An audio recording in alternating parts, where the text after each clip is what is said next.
Well, research by Sleep Doctor finds that 46% of U.S. workers admit to snoozing on the job at least a few times a year, while 1 in 3 nap at work every day. Who are these people? I can't say their name because that would be HR rule horrible. But we did have an employee once that was sleeping, and we didn't find out till a staff member told us. Just like with him or her, whatever, back to everybody? It was him or her, and the episodes of Criminal Minds they were watching on the computer put them to sleep, I think. And then they claimed they had narcolepsy. So there was a whole thing. There we are. Yes. I just don't think... This was years ago, by the way. Nobody recently. Years and years and years ago. I don't think I could just sit here and... I mean, I did in school, so I guess why wouldn't I do it at work? But I don't. I just found that a little bit surprising. Greg can fall asleep fast. He claims because he worked so much in college, which I did too. I worked full time in college, and I was not falling asleep for 10-minute power naps. Well, I worked in the middle of the day. Midnight shift, and then I also went to class afterwards. So it was. You did not go to class after midnight. I worked midnight shift, so from 11 to 7, and then I had a class at 9. So I'm just clarifying because now that I'm here, I can fact check. You know how the fact checkers, because last week there was a few things that I was like, we need a little fact checking. Yes, on the show. What? So you claimed, I'm not going to quote you, but paraphrasing, that you get up and watch Fox News in the morning. Sometimes. That's a lie. I watch Fox News in the morning, or you watch HGTV before you turn on Fox News. Sometimes. So no, you made it. Do I turn on Fox News for you? Yes or no? So if it's on for you, if it's on for you, guess who else is watching it? After you've watched either a Lifetime Hallmark movie, whatever they're called, two very different networks, but Hallmark. No, it's not Christmas anymore, so or HGTV. I like HGTV. Okay, my fact checking's done for now, but It's fun when Kristin is out for whatever reason. She listens. I still have congestion. This is the worst cold I think I've ever had in my entire life. And it's that time of year. I've been tested for everything. I even went on an antibiotic in case I had pneumonia. There is nothing wrong with me besides this congestion right now. It's so frustrating. Most importantly, Greg was sick first and got you sick. True. He did because he hovers and cleans. It's his fault. Yes. It's like it's Christmas time. Yeah, but you're sick. Get your mouth away from me now. Well, there we go. On that note, give me a kiss for Christmas. Nope. A survey by the banking app. That's what I'm trying to get you out of it because this is tough stuff here, Greg. You don't watch Fox News. You're watching Hallmark or Build Me Houses in the morning. Oh my! Kissing people, getting them sick. Yes, it's rough. Poor guy. Well, we'll move on to the financial part because that part we can't argue about. You kind of know what you're doing there. We know that. Both of us. Yes. And a survey by the banking app Chime found a quarter of Americans would rather do homework than do their taxes. And 11% would rather take the SAT. No. The SAT? I didn't take the SAT, did you? I took the ACT. I did. I took the ACT. I don't think they have to do that anymore. The ACT was easier than the SAT. Oh. Well, the SAT... I didn't have to take the SAT. I think it's required now. I don't know, but I taxes, I don't know. Yeah, nobody likes them. So complicated. I mean, have you ever looked at how many pages are in the IRS code? No, I have a lady. Yeah. Well, I think here, it's probably I didn't read the article completely, but it's probably referring to like business owners with taxes, right? Because it is complicated for business owners. No, this is just regular people that file their taxes that just don't want to deal with it. And tax season, it is important, especially for business owners, like you're talking about, really complicated. Yeah. But it's also very important conversation, taxes are, when planning for the future when you're nearing in retirement. And you kind of have to do that homework a little bit if you want the payoff at the end. Yeah. Well, when you talk about taxes, you have to think, okay, am I going to focus on the short term or am I going to focus on the long term? Because if you're short-sighted when it comes to taxes, it can cost you. It really can. Because, in fact, one of our clients, his daughter just got a new job. She just moved up from Florida, and she's going to be working for Ohio State.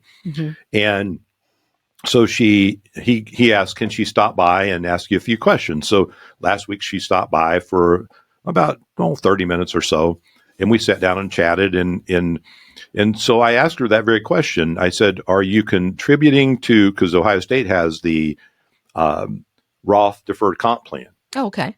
And so I said, so have you started contributing to the Roth deferred compensation? She's like, well, I was trying to decide if I should contribute to the Roth or the traditional.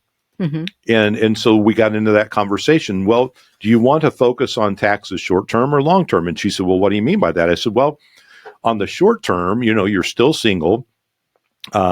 You're kind of in a higher tax bracket. She's in the 22% tax bracket, okay. And not super high, but not the 12%.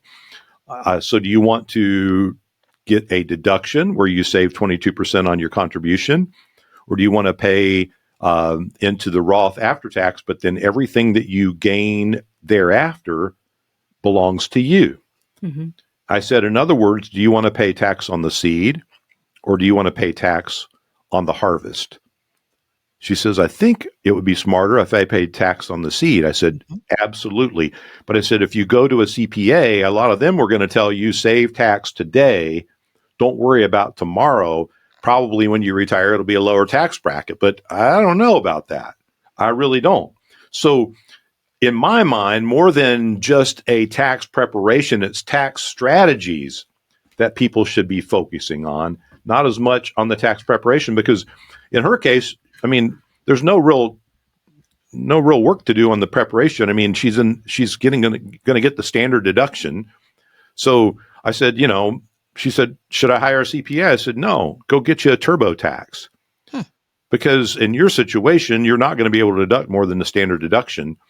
Why pay a CPA to fill out, a simple paper that it's not complicated? Yeah. Well, and see, I think I was going to say, Greg, before you said all that, I think the reason why, because this is fascinating to me, all these studies are always fascinating. I love a little statistic like and that. And so why people are thinking that way. But I feel like taxes are kind of one of those things. It's been years. I mean, it's been almost 20 years since I've done my own taxes without the help of a CPA.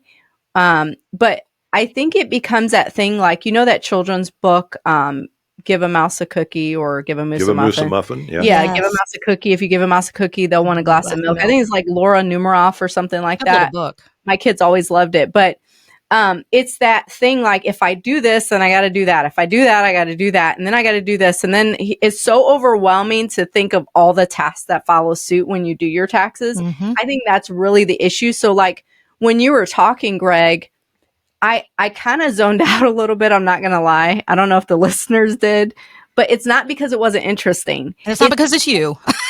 It's not. It's because you start thinking of the other things you have to do because you did that one thing. It brings up the R word, responsibility. And there's so much of it you've got to take care of at that time. And it brings up the whole, like the nutshell of anxiety in retirement.